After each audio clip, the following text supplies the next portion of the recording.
anaknya masuk ternyata nggak tertarik. Oh. Yang tertarik orang tuanya. Trial dulu nggak masalah. Trial dulu nggak masalah. Nah, nanti setelah sekali dua kali ternyata mereka Cocok. berminat, cocok, nah langsung hubungi owner. Oke. Sampai dia bisa dikatakan bisa memanjat, butuh waktu 6 bulan. Goalnya apa nih, Mas Iwit? Anda bangun DSC ini Memanjat itu selama itu sesuai SOP-nya pasti akan aman. Kejadian orang jatuh itu kebanyakan dan rata-rata biasanya human error.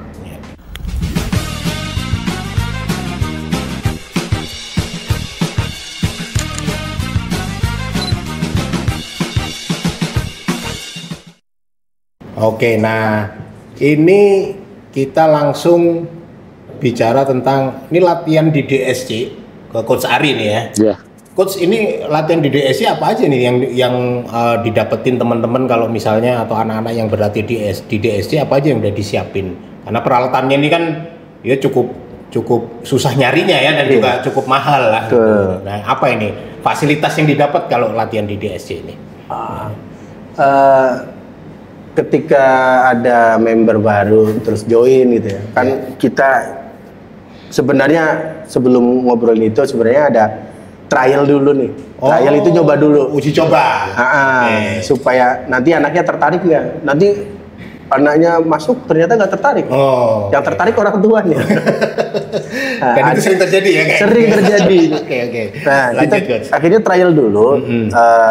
Trial itu kita sediakan. Yang jelas ada di DSC itu ada sarana boulder, ada dua tempat yang indoor dan semi outdoor. Boulder ini itu jalur pendek ya. Jalur pendek, ketinggiannya paling 3 meter 4 meter untuk mengenalkan latihan gerak. Latihan gerak untuk ke atas, ke samping, cukup 2-3 gerakan. Memegang gitu ya. Memegang, terus narik, kadang lompat, banyak macam gerakan. Oke. Selain boulder ada satu media yang 15 meter itu bisa dipakai buat latihan kecepatan, bisa dipakai buat latihan kesulitan. Lead ya. Ya istilahnya speed sama lead gitu. Yeah. Nah di DSC sendiri itu fasilitas yang bisa dipakai. Tapi untuk yang nempel di atlet nih ada ketika mereka trial, yang jelas DSC menyediakan ada sepatu ini sepatu panjat ya, ini yang lokal. Yang lokal. Sekarang lokal sudah ada ya? Ada, ini dari Jogja kebetulan. Yang lokal ada, yang bikin itu ada dari Apache Jogja, dan ada satu lagi yang kita sering pesan juga dari Indonesian Adventure. Nah, yang ini yang interlokal. Internasional. Ya, kita harus pesan dulu, harus inden ke penjual ya. Paling enggak kita belinya kadang nitip ke temen yang jalan ke Singapura gitu. Karena beli di Indonesia masih istilahnya yang jual masih tertentu. Ada sepatu, terus setelah sepatu ada harness. Ini untuk mengamankan tubuh atlet yang atau member yang akan memanjat gitu. Terus ada chalk bag, ini gunanya untuk tempat magnesium, kantong kapur supaya tangan yang sering berkeringat itu bisa sering pakai magnesium supaya nggak licin. Terus ada pengamannya yang jelas, ada karabiner, ada grip untuk bantu mengamankan pada saat pada pemanjatan, dan ada tali. Dan ini fasilitas yang disiapkan oleh DSC untuk para member ya. Para member. Trial dulu nggak masalah. Nah, nanti setelah sekali dua kali ternyata mereka berminat, cocok, nah langsung hubungi owner. Jadi dari mulai awal pemula lah ya, sampai bisa di program di SC sendiri kira-kira butuh berapa lama untuk mereka paling tidak mahir lah ya istilahnya gitu. Dalam catatan di kepelatihan kita mulai dari 2020 sampai 2024 ini untuk pemula dari yang pertama kali datang baru kenal panjat sampai dia bisa dikatakan bisa memanjat butuh waktu 6 bulan. 6 bulan minimal itu ya? Iya, batas waktu minimalnya 6 bulan. Dia bisa manjat, bukan mahir manjat, bisa manjat. Nah, dari bisa manjat itu nanti kita kan punya tim pelatih nih. Jadi pelatihnya di DSC bukan saya aja. Ada tim pelatihnya. Karena di DSC setelah yang bisa manjat itu kita klasifikasikan. Kita bagi-bagi. Ada yang kelas pemula namanya. Kelas pemula itu yang dari bisa manjat yang akan kita treatment untuk menuju mahir manjat. Nah, nanti ada kelas setelah kelas pemula, di atasnya lagi ada kelas besar. Kelas besar itu ada di sana itu mereka yang sudah mahir manjat dipersiapkan untuk menjadi calon atlet. Jalur atlet. Iya. Di situ ada kelas besar dan kelas elit dipersiapkan untuk dari calon atlet untuk menjadi atlet. Nah, jadi di DSC sudah kita bagi ada 3 kelas. 3 kelas yang reguler ya.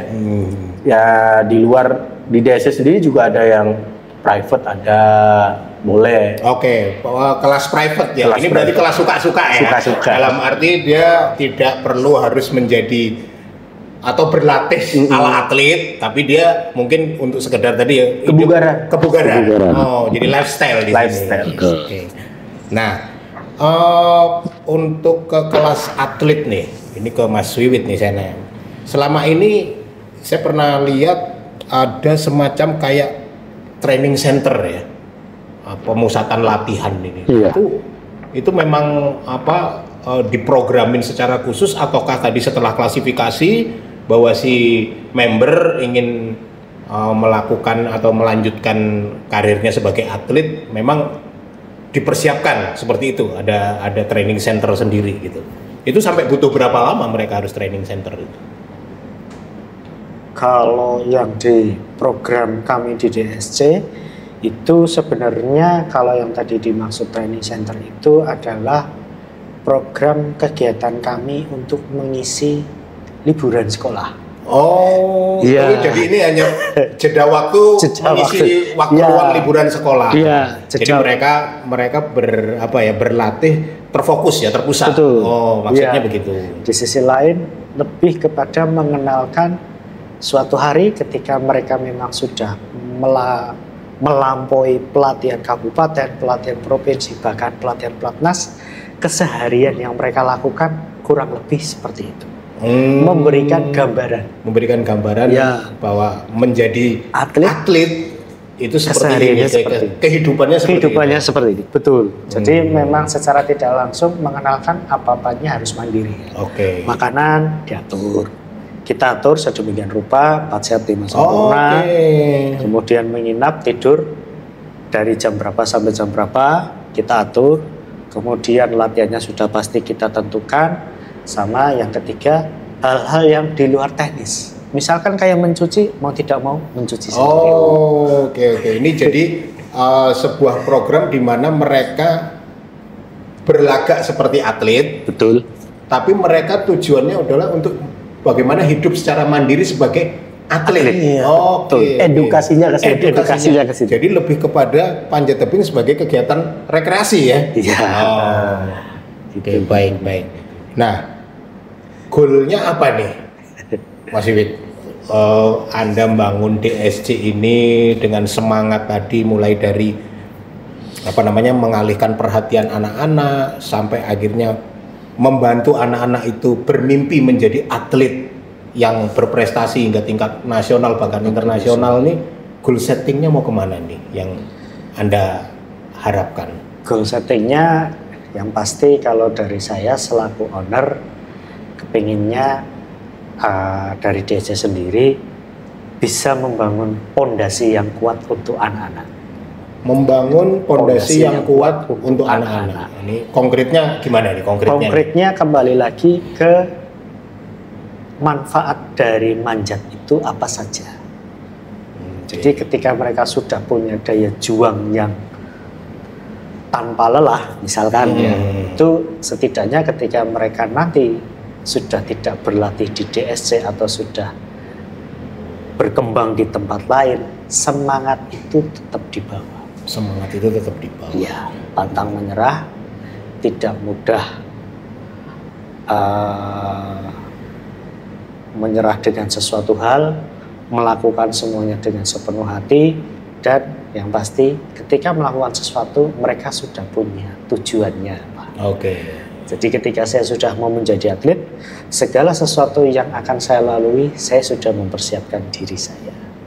Sedemikian rupa supaya dalam perjalanannya, karena bicara proses, mesti tidak ada yang enak dan tidak ada yang instan.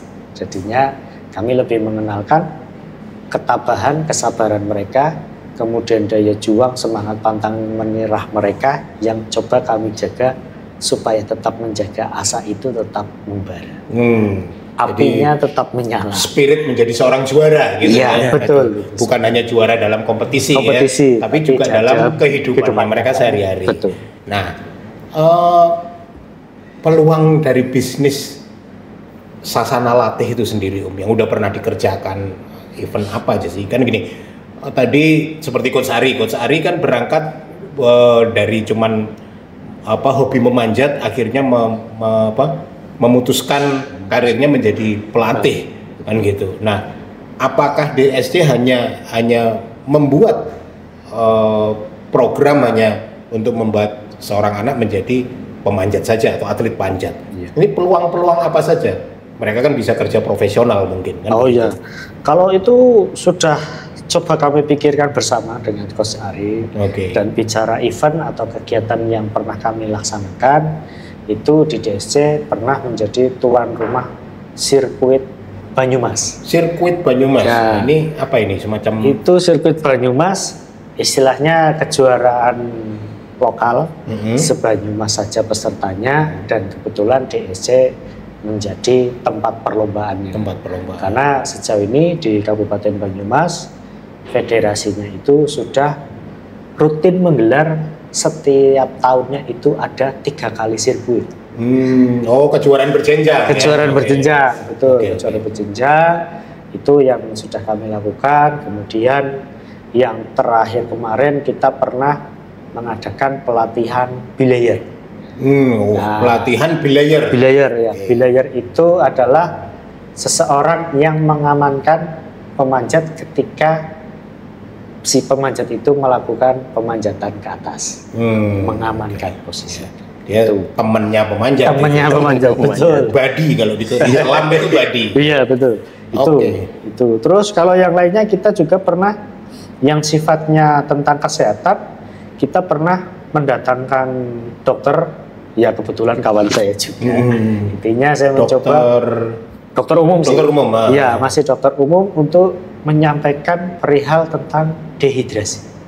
Karena ketika sudah menjadi olahragawan diharapkan itu jangan sampai dehidrasi. Jadi ada pengetahuan kesehatan yang kesehatan. Dan sampai yang terakhir itu kami mengundang juga narasumber terkait penanganan cedera.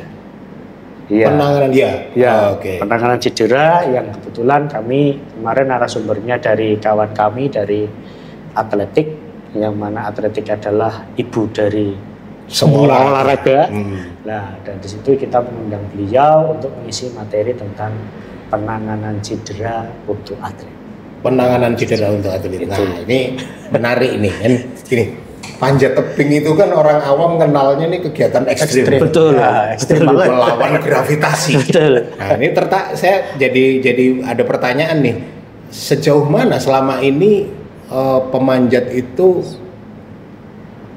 tingkat cederanya dalam panjat tebing? Karena ada statistik yang pernah saya baca itu bahwa panjat tebing itu olahraga yang aman dibanding sepak bola secara tingkat cedera. Nah, ini pemahamannya gimana nih kok? Karena udah ekstrim, tinggi, manjat, jatuh kan? Jadi Coach Ari nih yang harusnya. Jadi gini, yang perlu kita akhirnya harus sharing ke masyarakat secara umum. Panjat tebing itu sebelum melakukan aktivitas panjat itu sudah dicek dulu safety-nya. Jadi harness yang dipakai, tali yang dipakai, bahkan medianya yang akan dipanjat itu sebelum digunakan untuk latihan itu dicek dulu dan dijamin keamanannya oleh pelatih. Nah, akhirnya ketika tadi ada statement olahraga panjat tebing lebih aman dari olahraga sepak bola secara tingkat cedera, saya sepakat. Karena apa? Ketika safety prosedurnya sudah diperhatikan, diikuti prosedurnya, betul, tidak dilanggar, pokoknya tidak tetap dijaga. Atlet mengalami resiko jatuh, cedera atau kebentur, saya rasa enggak. Gitu. Tetapi kayak tadi, kenapa ada event di DSC memberikan informasi untuk penanganan cedera? Iya. Karena yaitu tadi aktivitas atlet, ada yang kadang atletnya itu teledor. Betul. Setelah latihan nggak pendinginan. Nah itu yang akhirnya jadi cedera itu bukan karena aktivitas benturan, karena apa, bukan. Karena setelah latihan mereka nggak pendinginan, gitu Pak. Jadi badannya jadi kaku. Terus besok buat latihan lagi, ototnya kaget lagi, nggak siap. Akhirnya ada istilahnya tendon sobek lah, apa segala macam. Jadi ada beberapa pengetahuan dasar yang atlet sendiri harus mengenal fungsi ya. Betul. Makanya itu ada penelitian tentang penanganan cedera. Nah, rencana nih, apa nih rencana DSC ke depan nih? Mungkin pengembangan atau penambahan, atau mungkin ada pelatihan profesional lagi. Apa ini mungkin yang bisa di-share-kan gitu? Kalau dari sisi saya, untuk pelatihan atau coaching klinik sudah tentu pasti dalam 1 tahun kami minimal akan mengadakan 2 kali. 2 kali ya, coaching klinik ya? Harusnya tahun ini itu ada 1 lagi, jadwalnya memang masih kita rancang, adalah gizi untuk atlet. Waduh, ini itu gizi untuk atlet. Karena secara tidak langsung untuk menjadi atlet itu gizinya ya harus seimbang. Juga sih, manjat itu udah tinggi terus nanti pulang makannya nasi kucing gitu ya. Itu gimana mau jadi atlet juara ya? Gak seimbang. Ya. Yang dikeluarkan sorenya, pulangnya gak seimbang yang masuk ke tubuh. Betul. Jadi coaching klinik dengan pengetahuan gizi atlet. Oke. Itu yang coba kami kembangkan, karena tidak semua, karena kan kami juga selain dengan anak, tetap kami ada koordinasi dengan orang tua yang mendampingi. Ketika orang tua mendampingi, pasti biasanya beberapa kali kalau kita lagi sharing atau apa, ada salah satu pertanyaan, gimana sih Mas, anak saya sudah latihan tapi kok orang menang-menang? itu selalu muncul setiap tahun, pasti ada pertanyaan. Iya. Apa anak saya yang effortnya kurang tinggi ke olahraga itu, atau memang ada hal lain? Nah itu kan tetap, kalau dari sisi saya manajemen itu kan ketika sudah bicara teknis saya serahkan ke Coach Ari, tapi kalau di luar teknis biasanya kami menganalisis juga latar belakangnya seperti apa. Kemudian si anak ini kebiasaan di rumah apa-apa, karena hampir semua anak itu ketika saya coba tanyakan, di rumah makan sayur enggak? Wah, sayur loh. Ada adik pemanjat yang pengen manjat tetap makan sayur. Betul kan? Tetap makan sayur. Jadi persoalan sebenarnya. Gitu. Jadi si orang tua nanya kok nggak menang-menang gitu ya. Gitu. Jadi ternyata bukan karena ya saya percaya sih bahwa dalam dunia olahraga atau panjat tebing sendiri tidak bisa mengalahkan kerja keras, bakat sekalipun ya. Biar punya bakat manjat, tapi kalau nggak kerja keras juga nggak bisa. Ya. Nah, ini malah ngomong-ngomong malah belum, sebenarnya DS ini tempatnya di mana? Terus latihannya kapan aja gitu? Apakah setiap hari? Terus jam buka tutup lah, karena ini kan bicara sasana ya. Sasana, betul. Ya, latihannya di mana, terus bagaimana untuk mengakses, atau kalau misalnya ada dari para pemirsa yang ingin berlatih di DSC ini informasinya di mana nih? Ya, baik. Untuk DSC sendiri itu Dynamic Sport Center itu berlokasi di Jalan Dr. Gumbrek nomor 26 Kelurahan Mersi. Atau lebih tepatnya misalkan pemirsa tahu Rumah Sakit Margono, nah itu ke utara sedikit nanti ketemu Fakultas Kedokteran Unsud, maju sedikit lagi nanti di kiri jalan sudah ada tulisan di situ DSC, masuk saja di situ. Itu kalau enggak misalkan harus memakai Google Map bisa dicari di Google aja, tulis saja Dynamic Sport Center, itu nanti akan muncul lokasinya di mana, beberapa kegiatan kami, aktivitasnya apa, itu ada semua dirangkum di situ. Di IG juga kami ada sama Dynamic Sport Center juga. Udah ada di IG ya? Ada itu, dan jangan lupa senternya itu bukan CENTER tidak, tapi CENTRE. Nah, kadang senternya saya mencoba sentre bunyinya. Iya, sentra itu. Begitu. Okay. Terus untuk latihan tadi belum. Latihan tiap hari kah atau? Kalau latihan kami untuk yang kelas pemula itu seminggu ada 4 kali. Seminggu 4 kali untuk kelas pemula. Kelas pemula. Biasanya itu akan disesuaikan oleh yang nganter biasanya. Iya, karena faktor orang tua. Iya, karena ketika sudah anak, faktor orang tua mengantar itu juga berpengaruh juga. Jadwal latihannya adalah Senin, Kamis, Sabtu, dan Minggu. Waktunya untuk Senin, Kamis itu adalah sore hari, jam 15.00 sampai 17.30, dan Sabtu dan Minggu itu pagi, dari pagi sampai sore. Itu kalau Sabtunya jam 8 sampai jam 3 sore, kalau Minggunya jam 9 sampai jam 3 sore. Oke. Itu untuk jadwal reguler kami. Tapi kalau paket privat bisa disesuaikan sesuai kehendak yang member tersebut mau latihan kapan, kita sih. Oke. Untuk privat ini berarti umum ya? Umum bisa. Atau bahkan mungkin atlet ya yang pengen latihan secara intensif gitu ya di luar jadwal latihannya dia. Betul, bisa. Nah, Coach Ari nih, kira-kira apa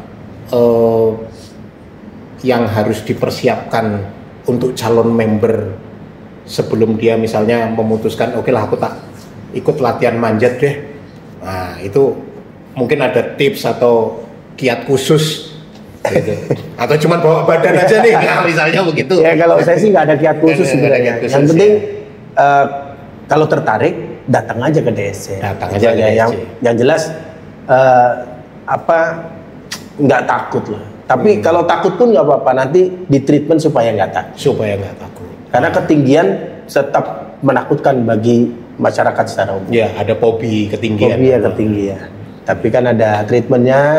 Yang jelas yang tertarik datang aja ke DSC. Yang tertarik datang aja ke DSC itu teman-teman. Nah, untuk teman-teman disabilitas ini dan berkebutuhan khusus, kira-kira apa ya yang saya punya beberapa teman yang sudah nanya-nanya, kalau latihan gimana Pak gitu. Nah ini saya harus ngomong apa nih ke mereka nih kira-kira gitu. Untuk sementara ini kita harus bahasanya koordinasi dulu. Kita coba godok dulu nih. Tapi kalau saya pribadi nggak masalah sebenarnya, karena memang sampai ke Paralimpik sudah dipertandingkan. Jadi kita sudah dikasih contoh langsung, ya kan, bahwa untuk orang-orang berkebutuhan khusus pun cabur panjat tebing sudah dipertandingkan. Gitu. Dan nanti di bulan Desember, awal Desember akan ada kompetisi para climbing di Solo. Jadi ada momen kesempatan buat teman-teman disabilitas nih yang menyaksikan podcast ini, datang aja nih ke DSC ya, datang ke DSC, bicara sama Coach Ari, bicara sama Mas Wiwit, saya mau pingin ngincipin atau menjajal menjadi atlet para climbing, dan nanti dari DSC akan mendampingi dan memfasilitasi itu semua. Ya. Nah, ini kita udah di deket ke ujung akhir perbincangan nih ya. Closing statement dong. Karena gini, panjat tebing itu kalau bicara dalam dasar olahraga ada 5 kategori yang disebut olahraga yang akhirnya menjadi sebuah kompetisi. Berjalan, berlari, melempar, melompat, dan memanjat. Ini kategori yang disebut olahraga. Jadi gerak dasar manusia 5 ini, memanjat ini kan akrab sebenarnya dengan masyarakat Indonesia yang walaupun notabene kita dikelilingi oleh air asin ya, daripada berenang. Kan gitu. Jadi saya melihatnya di Banyumas ini dulunya dalam sejarahnya kan Banyumas sentra gula kelapa. Betul. Dan beberapa akhir ini saya agak sedikit concern terhadap ada langkah atau ada statistik yang menyebutkan bahwa para penderes-penderes gula kelapa itu banyak mengalami cedera, jatuh, bahkan bisa fatal meninggal.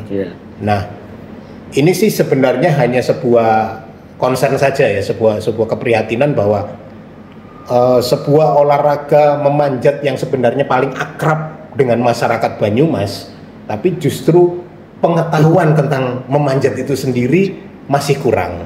Nah, ini kira-kira apa nih closing statement lah kira-kira untuk apa dan bagaimana kita mulai menekuni memanjat, karena kalau di luar negeri panjat tebing itu sudah bagian dari pendidikan asuh mereka dari anak-anak. Silakan Mas, coba ini closing statement ini.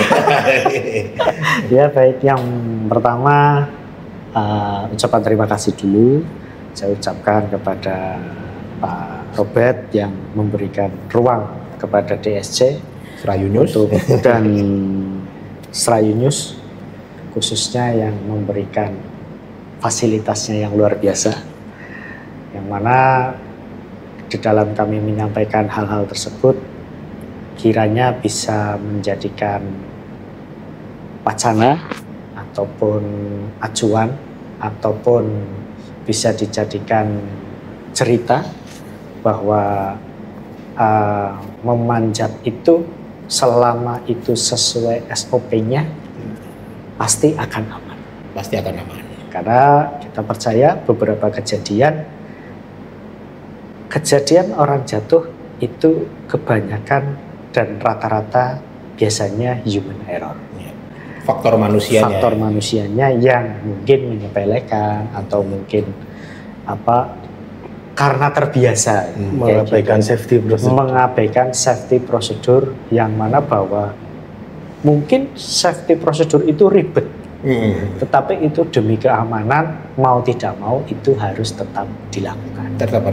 Nah, itu. Dan yang kedua, menghimbau dan mengajak kepada pemirsa atau masyarakat Banyumas khususnya Purwokerto yang ingin mencicipi atau ingin mencoba memanjat itu seperti apa, bisa datang saja ke DSC.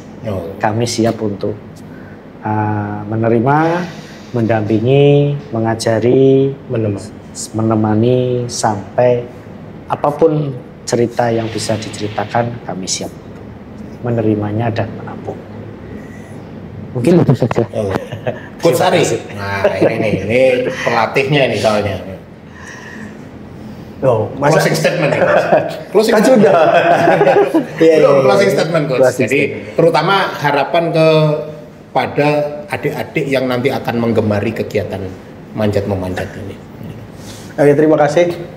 Terima kasih buat Srayunius, luar biasa atas waktu dan kesempatannya diberikan pada saya untuk bisa ngomong di sini. Buat masyarakat Banyumas pada umumnya, khususnya Purwokerto dan sekitarnya, saya Ari. Buat kalian yang ingin bergabung, ingin tahu seperti apa yang namanya olahraga panjat tebing, olahraga panjat dinding, atau mungkin yang lebih sekarang dikenal ngetrennya itu rock climbing, sport climbing, bisa datang ke DSC di Jalan Dr. Gumbrek di utara dari Margono. Nah, di situ kita akan coba buka selebar-lebarnya pintu kesempatan untuk memang sekedar untuk kebugaran silahkan, atau mungkin mau fokus jadi atlet bisa. Kita coba sampai sejauh mana konsistensi Anda.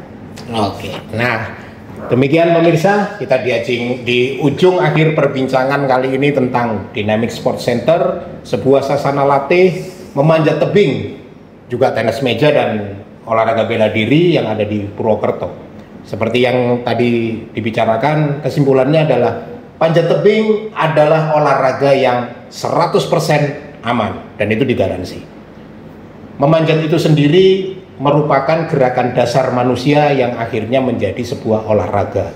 Mulai dari olahraga pembinaan pendidikan, olahraga petualangan, di mana dulu panjat tebing dikenal sebagai kegiatan para orang-orang yang amor fati atau penyuka kegiatan nyerempet-nyerempet bahaya. Sebuah kegiatan yang penuh dengan curahan adrenalin tinggi dan menjadi sampai sekarang olahraga yang penuh prestasi. Demikian akhir dari perbincangan podcast kali ini. Sampai jumpa di podcast berikutnya. Salam konkret.